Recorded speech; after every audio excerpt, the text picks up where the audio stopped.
This KFAN podcast is sponsored by Builders and Remodelers, exclusive Twin Cities provider of Elements Windows. Get the highest quality windows at unmatchable value. Visit buildersandremodelers.com for more details.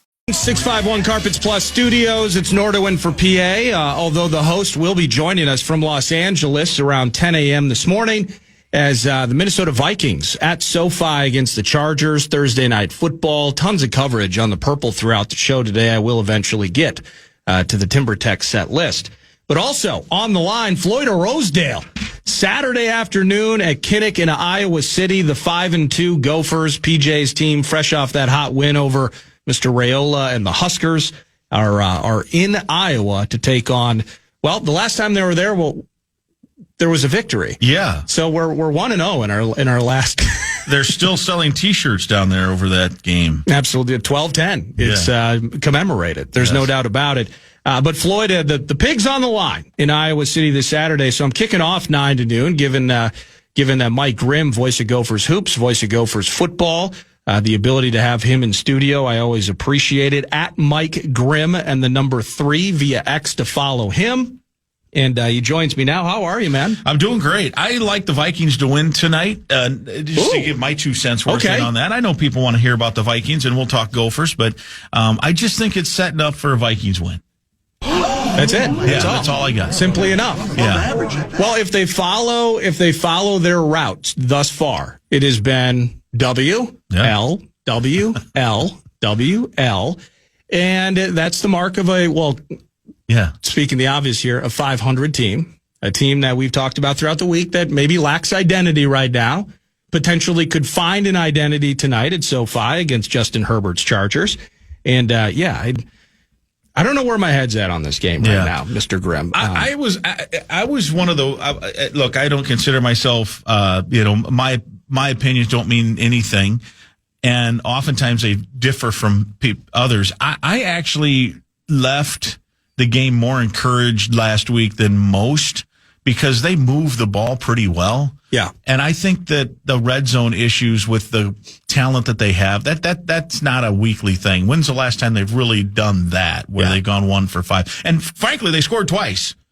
And one was a bogus hold, and one was, I thought, a coin toss of a overrule, like, to me, on Hawkinson. Hawkinson's thing. And I think if you're going to overturn that, it's got to be more obvious. Like, if I think how often do you see where it's like, well, if that had been called incomplete, they wouldn't have called it a touchdown either. That to me falls in that category. In one of those. I mean, if I had to bet the safety of my family, I think probably technically by the rule it was incomplete, but I don't think it was enough. And certainly not in comparison to the one earlier that KOC. Yeah, DeVonta Smith. That obviously hit the ground. Anyway, and it wasn't because of the refs, all that stuff, but that they lost. There were other reasons. But those... the fact they moved the ball up and down the field. They should have won the game. They probably should have won the game. So I come away with it. It sucks that they didn't. And maybe I'm not as tied in emotionally as many Vikings fans are. I want them to win, of course. You're probably healthier for it. Maybe. So I maybe have a different view of it. I thought, man, they moved the ball against a pretty good team, the defending world champs.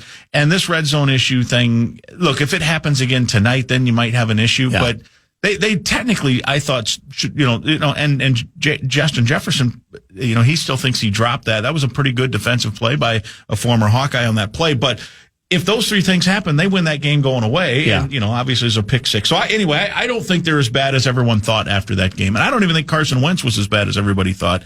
Guy threw for 313, had a little rough luck in the red zone. Let me ask you that. Go Vikings. I can't wait. 7:20, I'll be there with Ron doing fan line until late. We'll do an in-studio feast as a quick pop before we transition to Maroon and Gold.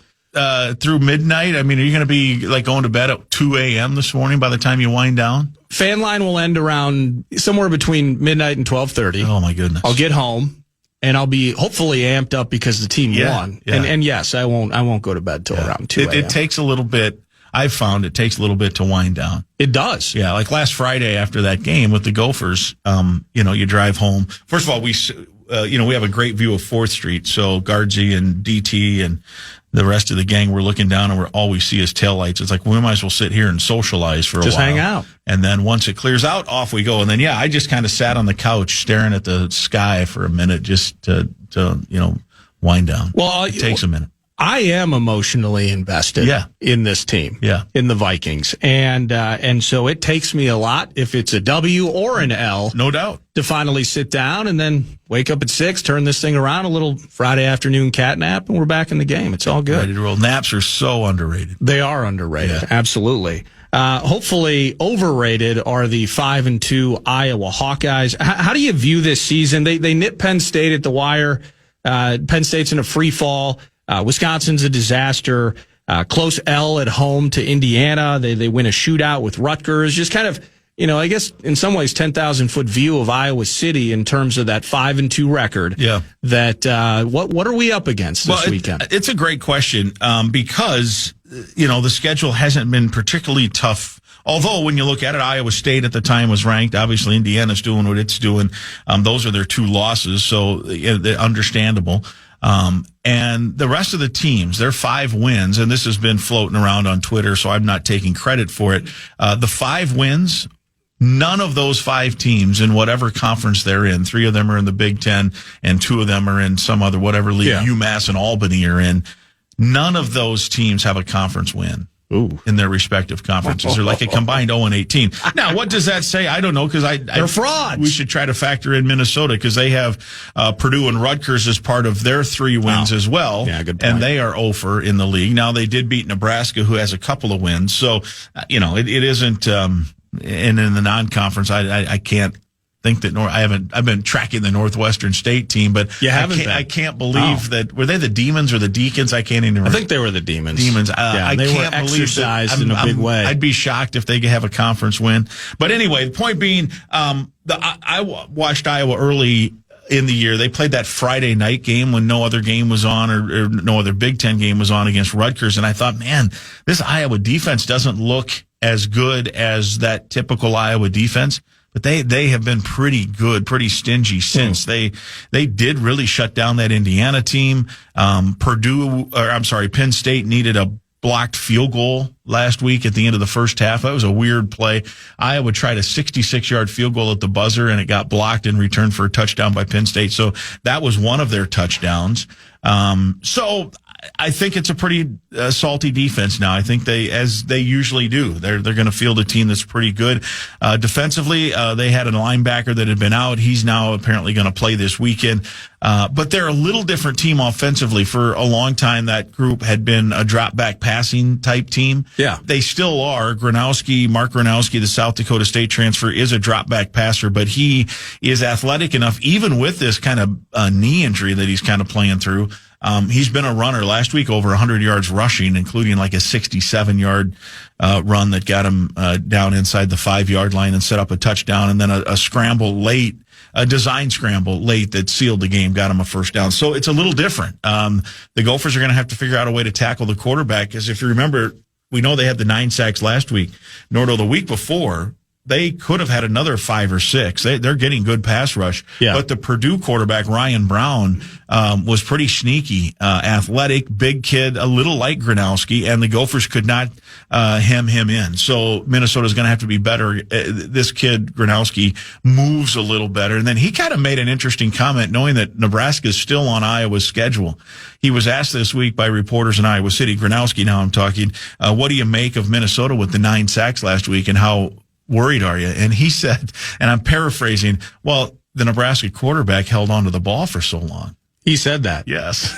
That's not exactly word for word, but it was something along those lines, paraphrasing. He's like, I think on a lot of those, the Nebraska quarterback probably held the ball too long. So you got to think that that's bulletin board material for Black Friday when those two teams play. Absolutely, it is.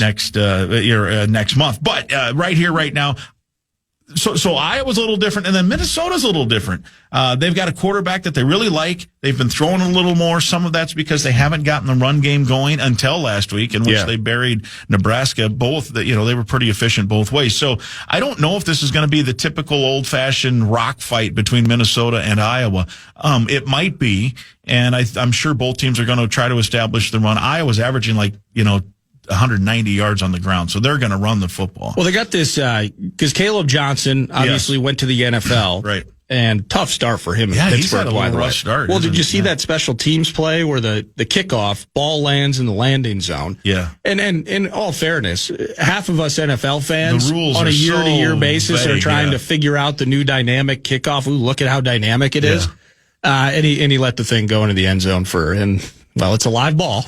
Wow. So it was a tough moment I did for not the see kid. that, but I know he had fumbled once early and some other stuff. So, But they just roll out running backs. they This do. new cat, is it Kamari Moulton? Yeah. Maybe he's not new, but I think he's the been guy leading the charge. He was their guy at the start of the year. He got hurt early in their first game, and then they brought in some other guys, Washington, Patterson, Williams. Williams came out of nowhere after Moulton got hurt early, and so two of those guys have been injured a little bit, and now they have a freshman now named McNeil who was just kind of we got to play. We need a third running back just to, the spare and the pair, as they like to say. Yeah. Or a pair and a spare, I should say. So this McNeil has played recently. So the other two guys that have been injured, Patterson and Williams, or not Williams, Patterson and, I'm trying to remember now. I can't remember off the top of my head who the other guy I had mentioned it earlier. Anyway, Washington. Thank you. As a guy gets old in my age, it's hard to recall names. Anyway, those guys are apparently practicing, and they're going to be back. So they've got 5 guys that they can rotate through at running back, and again, the quarterback can run. So they're going to run the ball. They're going to try to run the ball. They have not thrown for a lot of passing yards. Minnesota has not given up a lot of passing yards against teams that struggle that way. So, that's what I was curious. It'll be interesting. I've kind of joked about it, and again, I'm never going to pretend to be a college football insider at all. But I remember headlines into the season that people who were following the Hawkeyes, we got somebody. Mm-hmm. We got somebody that can chuck it, and I think he's a former Jackrabbit. He is former South. Yeah, Gronowski. Yeah, more wins than anybody in the history of college football. Well, good for him, but he probably should have stayed a Jackrabbit, and they might. Well, until that check, that NIL check comes, and then you're like, I'm glad I did this. But they might need him against NDSU. We shall see. That's this weekend, right? Yeah, I don't have a dog in the fight, but just for the heck of it, go Bison. Yeah, whatever. Is that go 1 versus 2, right? I think it is 1 versus 2. Game of the century. But he rolls in. He hasn't thrown for 200 yards in a game yet. Yeah, he's been under 100 a couple of times, and he didn't even really break out in the run game. I think until this one against Penn State, where he got loose for $130. Yeah. He's hard to sack, though, so even if he's not I don't know how many designed runs. I do think it's hard in the Big Ten to have a bunch. Like, if you're going to go in and say, we're going to design 12 runs for a quarterback, I don't know if a quarterback in the Big Ten is going to last. That hurts. It's hard because it's a physical league. Guys want to be violent. And there are some guys look, if you're Lamar Jackson, you might have 8 designed runs, and you're elusive, and you don't take that direct hit very often. Right. But Gronowski's a physical kind of runner. He's already been taken out of at least 2 games with injury, including the Indiana game. If he doesn't get hurt in the Indiana game, they might have a chance. They probably win the game. Oh, wow. I think. Okay. Thinking back and remember watching that game. So he has been banged up. His knee has messed up. I think that was part of the injury. And yet, last week he ran like a deer, like he was not injured at all. And then he had some sort of shoulder issue coming off of last year's year with the Jackrabbits. I don't know. I don't think anyone has said anything, so this is pure speculation on my part. But I wonder if that shoulder issue isn't impacting some of his throws, because he has come up. I know the complaint there in Iowa is he throws the ball short of where it should go. Okay. Especially Might on see some bounce deep passes. outs and different things. It just, the steam isn't there. So I wonder if part of that might be the shoulder. I'm just, again, purely speculating. But they have not thrown for a lot of yards. Parrish might have some ball hawking opportunities. I hope so. Weekend. That would be ideal. I dig that. Now with this team, kind of, and you mentioned it, Gophers haven't given up a ton of pass yards over the course of the season. The one thing, though, we have been gotten on the ground a couple of different times, and now I'm just kind of shooting from the lip, but I think it was Purdue who ran for freaking miles. Well, it was against, so I'm just I'm thinking about this with Moulton and kind of that 3-headed attack that you're mentioning, combined with a QB that can either extend or at least find his way via the scramble for 8-9 yards at a time. That would be kind of an A topic for me for an underdog Gophers team into this game. I think it'll be very fascinating what the game plan is. I don't obviously know what it is. We'll watch it as it unfolds. I'm sure there'll be adjustments made. But don't you think the strength of that defense for Minnesota is the safeties. The corners have been pretty good. They've got a corner who's a transfer from Iowa. We'll see if he plays. He missed last week. John Nestor, he's the leader in interceptions for the Gophers. And say, hey, guys, they don't throw the ball very well. Their receivers aren't great at separation. Doesn't mean they can't beat you. Doesn't mean, you can just relax.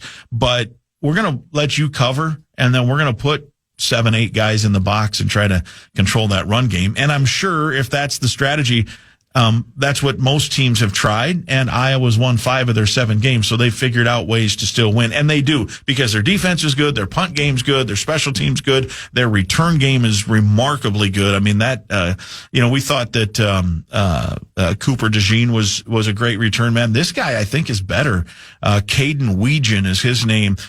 He's averaging over 20 yards kick and punt returns. You average over 20 yards on a punt return. He had a 95-yard punt return for a touchdown earlier this year, which helps the average certainly. But that's a guy that if I'm in charge, my kicker I know can kick it out of the back of the end zone. I'm telling him, boot that thing as far as you can, land it in the band pit. And then I'm also telling my punter, angle that thing, directional it. We're not going to let that kid get any bonus yards, because that's how for years Iowa has kind of won without having great offenses. You forget about the yards you gain and lose in special teams. Don't let people return punts on you and have a punter punt at 60 yards every time. You're gaining a few, 10 yards, 12 yards on the field, and then have a return guy who can get you, in this case, 20 yards of return on punts, but on average, all of a sudden, and then don't commit penalties when the other team's committing 80 yards worth of penalties, and all of a sudden in that hidden yardage, Iowa is a plus a million, over the last decade in that. And so that's how you can win games the way they have, without having just this explosive, dynamic offense. Darius Taylor found his legs. Yeah. I think nearly 150 on the ground in the win over Nebraska. Looks great. Is that something, can we start to rely upon that again? Because it's kind of fun on Mondays getting the chance to hear from PJ, and it's good times, and we're pumping it up, and specifically after that defensive performance on Raiola, the 9 sacks, the whole thing. But this is a team that has had to win in ways contrary to how PJ typically would. And let's raise Drake Lindsay while running 200 a game, right? And let's take some pressure off the kid. Now, Drake mostly has handled those moments when we've had to air it out quite well. So that's a good sign for the future.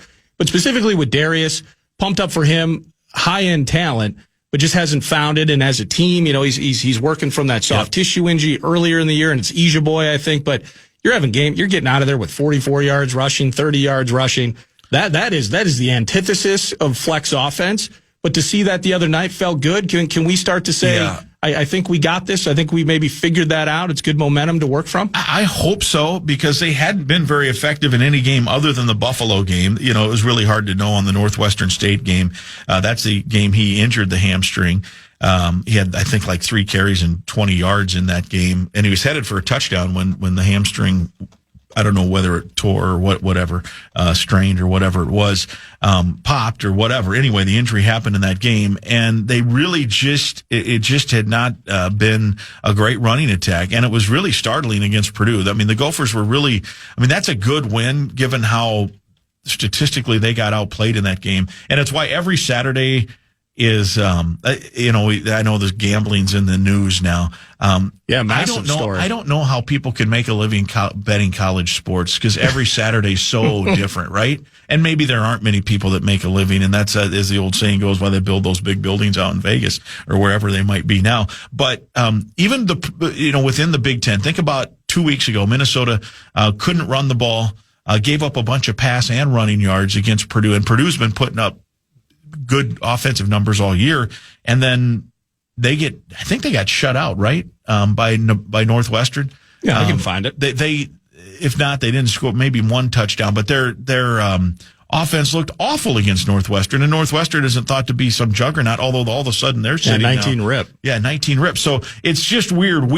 Each week. Sadly, our favorite teams, I think we've been on the losing end at Evanston. Yes. In a shutout. What was that, 27-0 or some rainy, awful game, 200 people in the stands? That was 2017, 39-0. Oh. Yeah, that was I didn't mean to bring up PJ's bad memories. first year. Guardsy and I will still talk about that. I sent a picture of the band at halftime, And because I'm a band guy, I like to support the band. So it was at Northwestern. And this isn't a knock on Northwestern fans, although they aren't, the biggest drawing fan base in the Big Ten. That's a place where a lot of times the visiting fans will go in and gobble up tickets because it's centrally located. So Ohio State, Minnesota, Iowa, Wisconsin fans can go watch their team. And Chicago's a melting pot. There's a bunch of grads from Minnesota or Ohio State or Iowa, Wisconsin, Michigan State that live in Chicago. That's their chance. They hop on the purple line and out they go, and they're at the game.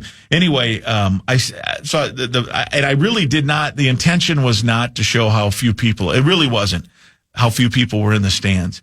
So I sent a picture out of the band. I'm like halftime. Halftime. And back then I was doing that. I always send out a picture of the band at the start of the Gopher home games. But back then I was sending out everywhere. Halftime entertainment. And there's nobody in the stands. Like literally, I'll show you the picture after. You can blow it up and you can count. There's like 17 people. A couple of them wearing the orange, the orange deer hunting coats because it's so cold and rainy.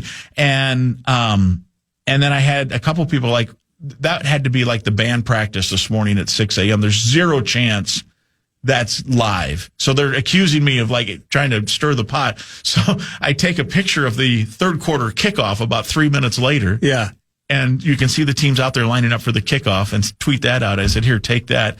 And somehow one of the Nebraska reporters got onto that, and then all these Nebraska fans pipe in about terrible fans, we're the best, all this stuff. Anyway, I digress. That's the game, 39-0. My goodness. That was a bad game. But anyway, Purdue takes it 19-0 on the chin. And my point is, it's a week-to-week proposition in college sports. If you'd have watched Minnesota's running attack against Purdue, and Purdue hadn't been statistically very good against the run, you would have said there's no way that they're going to do what they did against Nebraska last Friday, but yet they did. Mm-hmm. And so that's why when you're asked, what do you think's going to happen this weekend? I don't know. I would guess that PJ Fleck and Greg Harbaugh offensively are going to try to establish the run, given the success they had Friday. Maybe they've stumbled onto something. I also think Drake Lindsey worked really hard getting them into the right run play. I think for a young quarterback, maybe there's been a couple of not miscommunications, but checking the wrong thing, or and I don't know how complicated it gets, and I know they're putting a lot on his plate, and maybe there was some misreads on where to send the run, where to send the play, right, left, and I don't know, 1 hole, 2 hole, whatever, 3 hole, however it goes.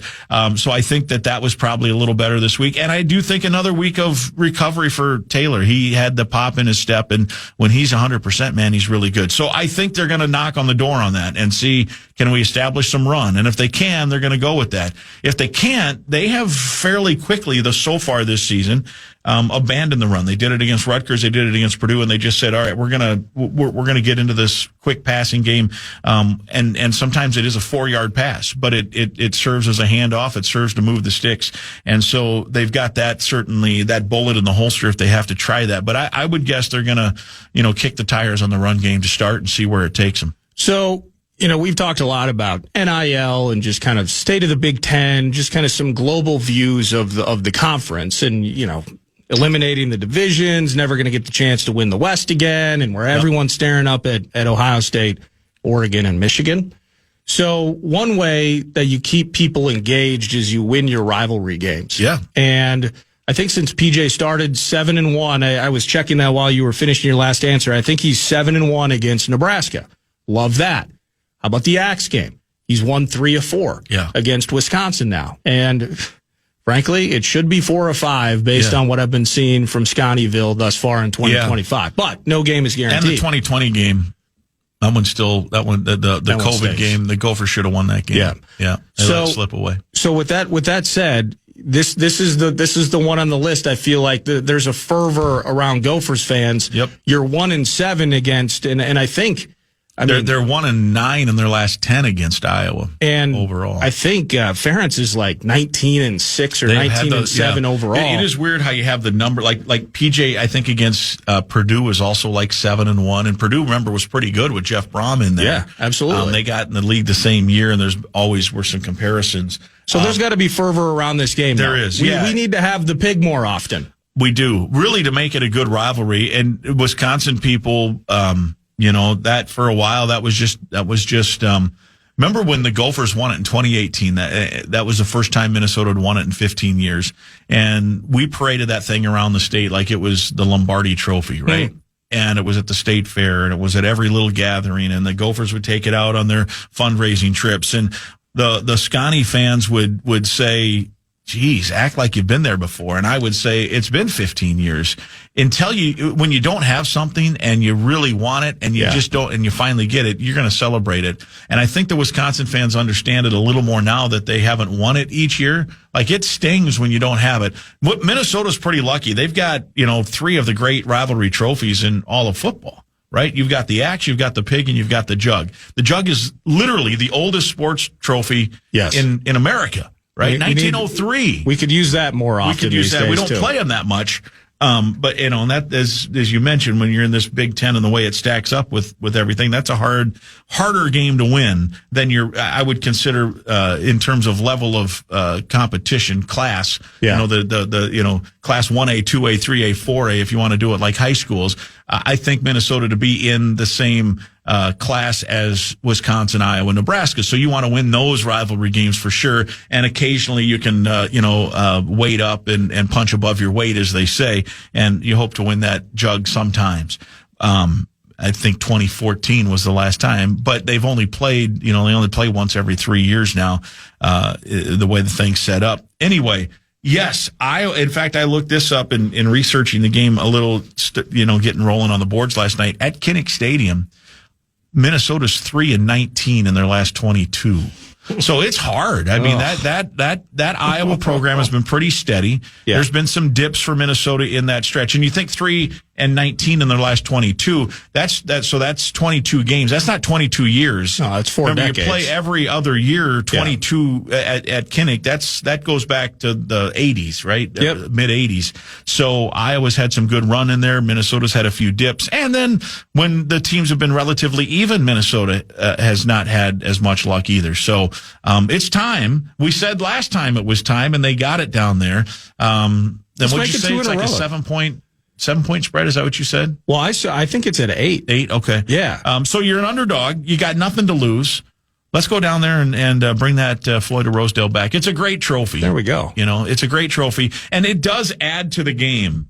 It just does. There's just an aspect of you wait to see who wins, and then whatever winning team charges to go get the trophy, the axe, whatever it is, the pig.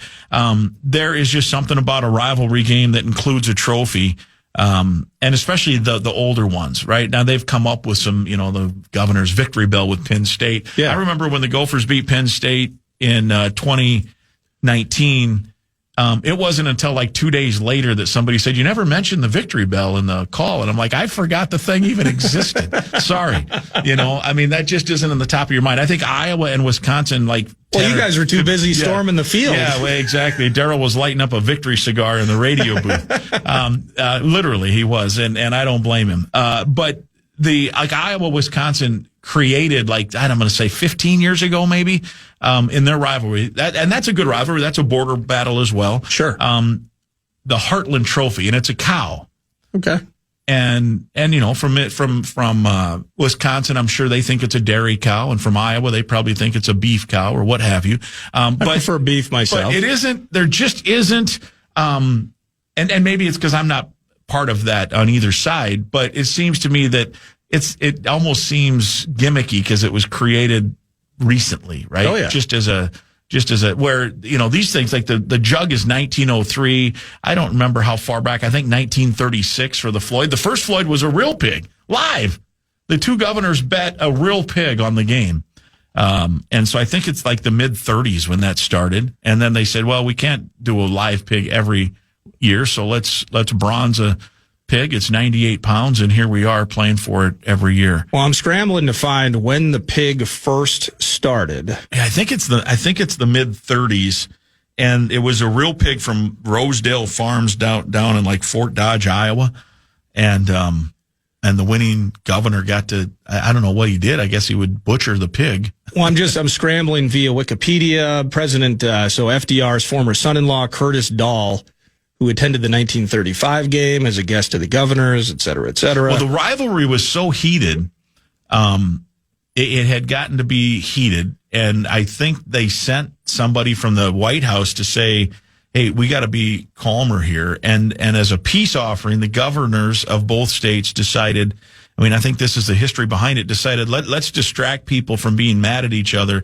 and we're going to bet a pig. And I'm like, well, yeah, that will really calm people. Now you've put more at stake on the game. That was 1935, Floyd Olson and Clyde Herring. Yeah. Absolutely. Yeah. Well, go Gophers. Crazy. I appreciate it. And sad news, I know you're a Kiss fan. Ace Frehley passing on. It sounded like complications from a fall. I think 2 falls to twice in 74.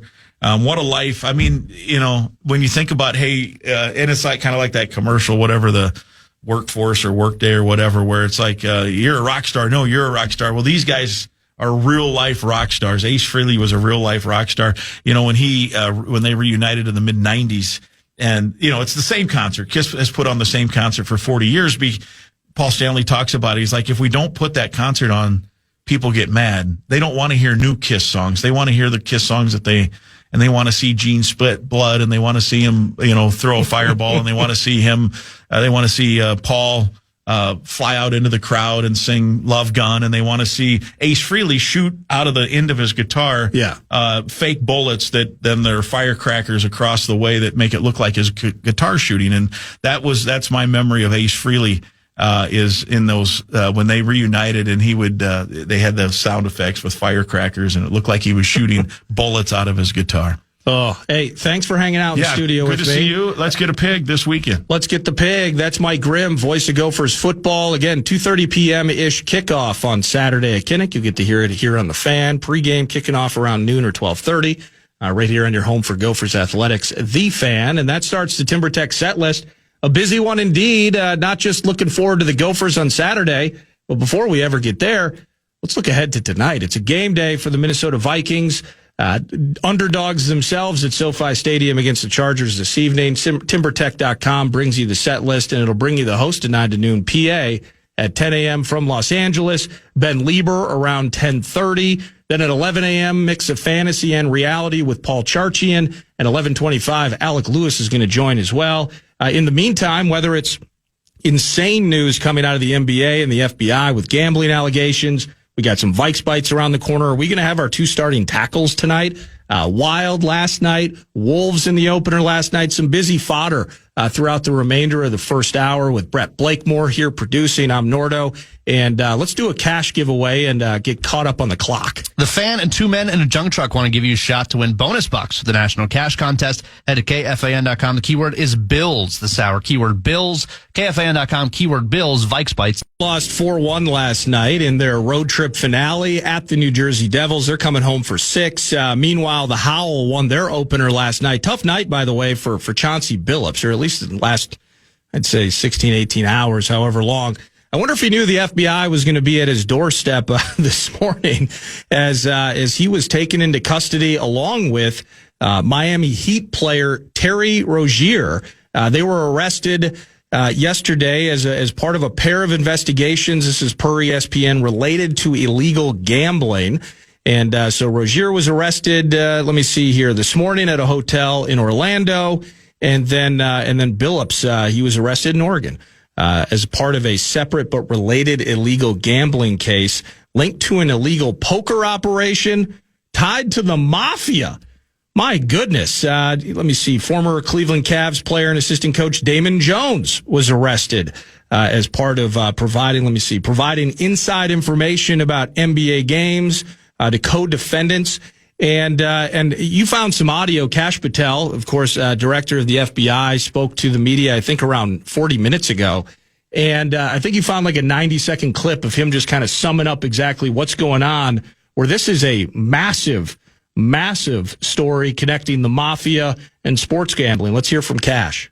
To announce a historic arrest across a wide-sweeping criminal enterprise that envelops both the NBA and La Casa Nostra. The men and women up here standing with me represent a small portion of the leadership team that brought profound justice in an era that needed it more than any.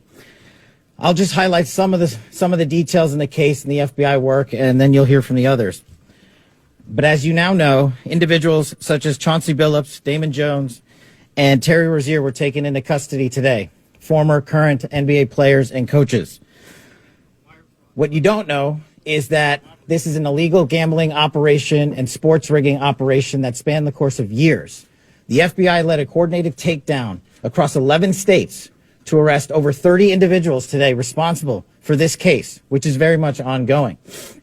Not only did we crack into the fraud that these perpetrators committed on the grand stage of the NBA, but we also entered and executed a system of justice against La Cosa Nostra to include the Bonanno, Gambino, Genovese, and Lucchese crime families. And you'll hear more about those details today.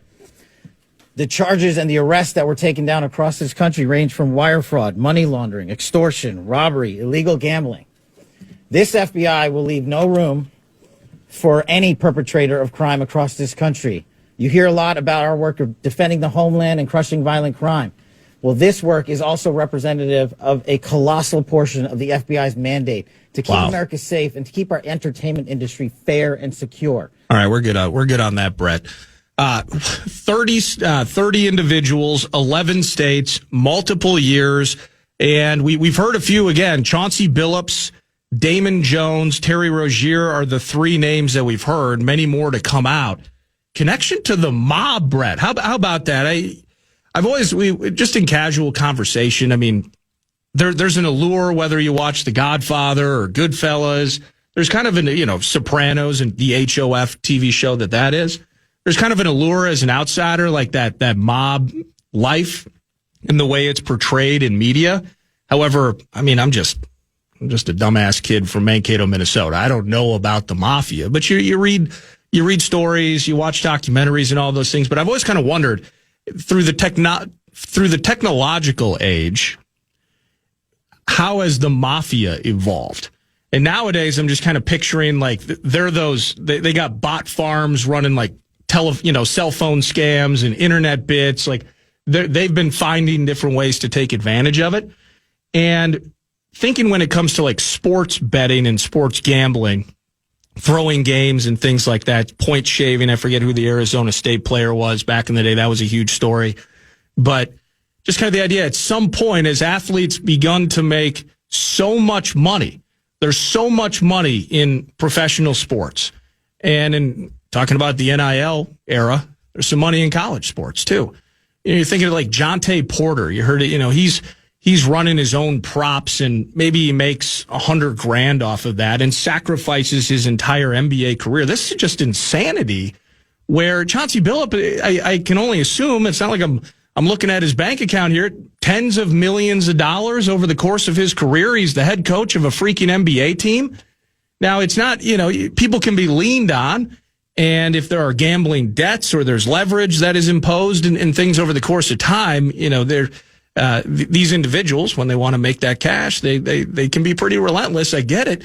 But how do you get yourself in that spot? I mean, these people aren't making pennies here. I mean, you think about what, a couple $100,000 would do to your life or my life, et cetera. I mean, these guys have been in the top 0.1% for a very long time, and even they are potentially at risk of being captured by organized crime. This is craziness, man. The FBI, this comes from senior ESPN writer Dan Wetzel. The two operations in the two cases in the gambling probe were named Operation Nothing But Bet and Operation Royal Flush. It's brilliant. I don't know if that's satire or not, but I'm running with it. That's probably part of, the ability to investigate and potentially bring down these things. There has to be a rush. I mean, just when you put a group of guys together and gals in a room and it's like, all right, we're going after these guys. There's got to be some excitement, some motivation. Just naming the operation. It's got to be kind of fun. A fun part of it, I should say. Still very early in terms of who the other names are and exactly the implications of some of what's going on, but certainly massive news. And it appears at this stage, NBA focused, interested again as more names and more information comes out, exactly where things are headed with this thing. But wow, huge betting connection between the mafia. Chauncey Billups? What? Just crazy news coming out earlier this morning, and we'll try to keep posted on it as new stuff pops up. When we return, we'll do some Vikes Bites and catch up on the clock, and then again, PA, he's in LA, and we'll talk about Vikes at SoFi tonight against the Chargers as we continue 9 to noon on the Fan. Babies cry, and that's normal, but if you're feeling overwhelmed, it's okay to step away. Never shake a baby. Shaking can kill. 1 in 4 don't survive. Survivors often face permanent brain damage. Learn more and give today. NeverShakeMN.com. Yeah, good advice. Absolutely. Thank you. Vikes Bites is brought to you by Thousand Hills Lifetime Grazed Grass-Fed Beef. I can't help it. I just keep refreshing social and just waiting for more names and such with this NBA betting. You got Billups and some poker rigging bit. Man, it's kind of weird. I don't know. I shouldn't be attracted to bad news the way that I am sometimes, but once you hear something like this, it just kind of shocks you and you just want to kind of become obsessed with it. But Minnesota Vikings looking for good news tonight at SoFi facing the Los Angeles Chargers. If everything goes according to rhythm, should be a W, right? Win-loss, win-loss, win-loss. Win tonight against Justin Herbert and the Chargers. Looking forward to that. Vikes Bites with the host around the corner, PA, joining from Los Angeles. Vikes Bites is brought to you by Thousand Hills Lifetime Grazed Grass-Fed Beef. You can shop online. You can go to Coburn's and Kowalski's. They're proud sponsors of Gophers Athletics as well. They do their beef at a high end, but they love that pig too. So looking forward to that. Minnesota's finest, Clearwater, Minnesota, Thousand Hills. Where are we headed to, Brett? Yeah, I'm scrolling Twitter just to make sure that Benny the Bull and the Sun's gorilla is okay and have not been taken into custody. I think Crunch is fine. We'll go here. Vikes Bites. You have to start with the QB, and I'm putting together the Common Man montage at the same time as running this show, full disclosure. And I was just listening to KOC say, this is a Sunday game. Maybe would have pushed JJ and maybe would have been okay to go. But just because it's a Thursday, we didn't feel comfortable pushing him. So Carson Wentz is your starter. Where's your gauge on the urgency meter that Wentz is starting tonight? Well, I mean, urgency in terms of getting a victory. I admittedly, following the Eagles game, as frustrated as I was with the regression that we saw. Again, I've joked about the 701s, the 701 area codes popping into the text message machine about Carson. ND's finest, Carson Wentz, Bismarck, the love of Bismarck. Go buy Zin against South Dakota State. I think they have a trophy, and it's like a giant rock or something like that. But no, I have no dog in the fight. Hopefully, it's a great game. Number 1, number 2. That's super cool. But to that end, massive regression. He was inaccurate as we've seen him. How much is the shoulder hurting him, etc. But I never had any feeling that JJ was going to return tonight against the Chargers. So in terms of Carson playing, I'm not surprised by it. The way that you led into it, though, with if it was a Sunday game, the conversation could be different around McCarthy. I think it's just the same conversation. When he's healthy, he's going to play. And so, and I think that's regardless of how Carson performs tonight. I want him to throw 404 against the Chargers this evening and just get some runaway W. That'd be sweet. And I'm rooting for Carson. But I just think that JJ around the corner when he's healthy, he's absolutely going to play. Text message: what regression? Wentz is who he is. Text message is 64686. Always appreciated. But I got this text: what regression? Wentz is who he is. That was as bad a game with the opportunities presented as I've seen from Carson Wentz. You have to factor in that shoulder injury, potentially something else that we're not aware of. You can talk about ribs, you can talk about a hip, whatever it is. He's been getting just blasted, and he keeps getting up. But it was ugly on Sunday. Needs to be less so this evening. Vikes Bites. Vikes Bites. The other big talker is the tackle situation on both sides of the line. Most importantly, CD, of course, significant soreness. It would be a huge, massive concern if not either one of them could play. I would be very worried if neither one of them go for the Vikings side, because that CD, I mean, when he was out earlier on and then when he came back, it was night and day different when Darisaw was in compared to where he was out. So you got to hope that he at least gets some sort of snaps tonight. This is worrisome. Not so much. I mean, it's worrisome if O'Neal doesn't play. Was less surprised though throughout the week he saw limited and such in terms of him making his return, making all the snaps. This one's a little weird. You get the bye week. He's on the pitch count, and then okay, we can just kind of wash our hands of the idea of ramping him up. We're just going to plug him in at left tackle. But I think whether it was Ian Rappaport this morning and just kind of seeing the way that the injury report played out with the final one going yesterday, and seeing him as questionable and seeing him apparently having pain in that knee, this is problematic, man. And not that Khalil Mack is not what he used to be. So, and I don't want to give him an opportunity against Justin School to find the days of old, certainly. But this team can get after you a little bit, and it is incredibly worrisome and potentially a problem if neither of them go. So now you think about Justin School, you got Walter Rouse in the mix. You're already kind of wondering what Kevin O'Connell has up his sleeve in terms of the center spot. Not that he was vague or ambiguous, just kind of we're going to see who's the best now that Michael Juergens has returned to the fold and practicing in full. And Brandell, frankly, did not have a good game. His second game at center was not as good as his first in London. So potentially musical chairs again with this group. You might have a Justin School on one side. Does Brandell come out and play tackle? Are you using Walter Rouse? I'm just so exhausted having these offensive line combination conversations. And in the end, I think we've had 15 different combos through 6 games. Sounds like it could be 16 potentially tonight. Vikes bites. Got one more in you?